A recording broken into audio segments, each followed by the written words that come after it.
Yan guys, for today's video, pag-uusapan natin na ito tungkol sa battery. Yan. Kung napapansin nyo guys, meron tayo ditong battery na OD. Same lang yung brand niya, magkaiba yung pinaka-code niya, specs niya. Pero, same size lang sila guys. Yan. Pakita ko sa inyo So ngayon, ito. Ito, nakita nyo to sa kanan ko. YTC 7S.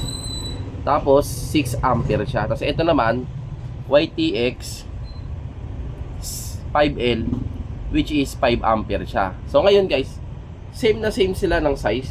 Yung length niya, yan, yung height niya parehas, tsaka yung lapad niya, yung width niya parehas yan sila. Ngayon, bakit ko siya i-content sa inyo? Ganito kasi yan. Kung napapansin nyo, ito yung 5L, diba? Nakita nyo sa 5L, yung specs niyan, 5 ampere. Sa 7S naman, 6 ampere. Then parehas na parehas yung dimensions nila. Yan, kaya ako to kinontent kasi guys, napaka-importante, alam nyo to, na may pagkakaiba ang battery. Hindi lang sinasabi nilang parehas lang yan kasi 12 volts yan. May pagkakaiba yan, ano, bakit?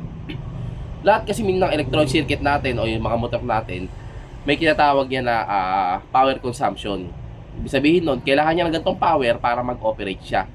So ngayon, anong kinalaman ng battery na to dun sa power consumption ng motor? Di ba meron tayong 5 ampere at 6 ampere? Ganito kasi yan guys eh. Kada motor natin, kunyari, kailangan niya ng mga 30 watts, 20 watts para mag-operate. So ngayon, dun na pumapasok yung ampere ng battery. Kasi, kumbaga, meron tayong tatawag na Ohm's Law eh. Yung nag-aaral power electronics, may tatawag na Ohm's Law. Now, Ohm's Law, ang formula ng power is equals to current times voltage. Which is, ang ibig sabihin nun, para makuha mo yung power, yung wattage, kailangan mo i-multiply yung current. Yung current na guys ay yung sinasabi itong 5 ampere times sa voltage na 12 ampere. So ngayon, di ba, pag binultiply mo siya, ilan na ba siya? 50, 60 watts, di ba? Ang 5, 60 watts. 5 times 12, 60 watts. Sabihin, yung power na 60 watts ay equal sa pinag-multiply mo ng current tsaka voltage. So ngayon, eto na. Nandun na tayo sa ano na yun. Kaya yun guys, 60 watts kasi nga, yun kailangan nating motor na yun, 60 watts. Mga motor tayo, may mga circuit yan, mga starter motor yan. Para gumana yan, kailangan ng 60 watts.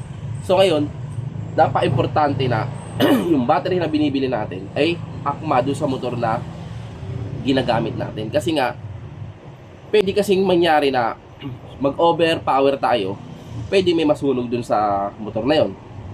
Lalo na kapag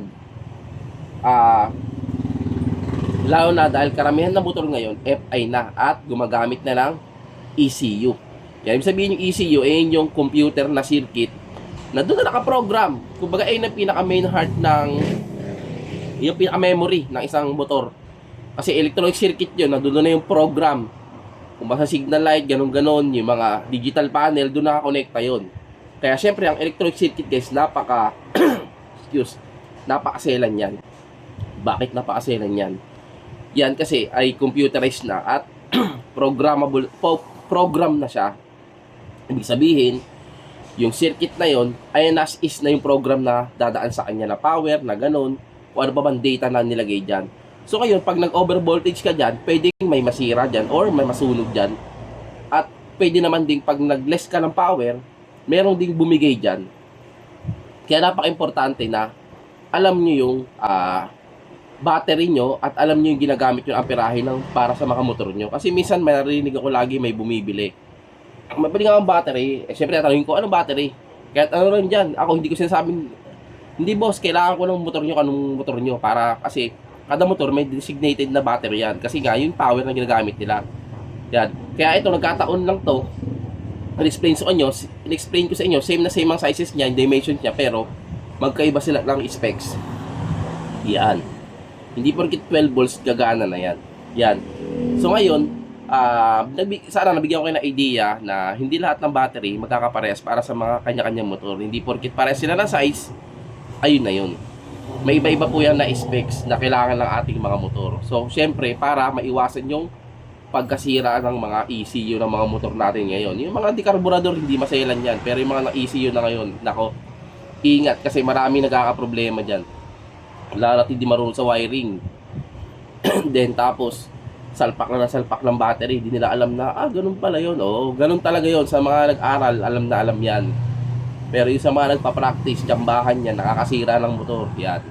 Kaya sana may nakuha kayong idea sa content ko na to. Yan, salamat.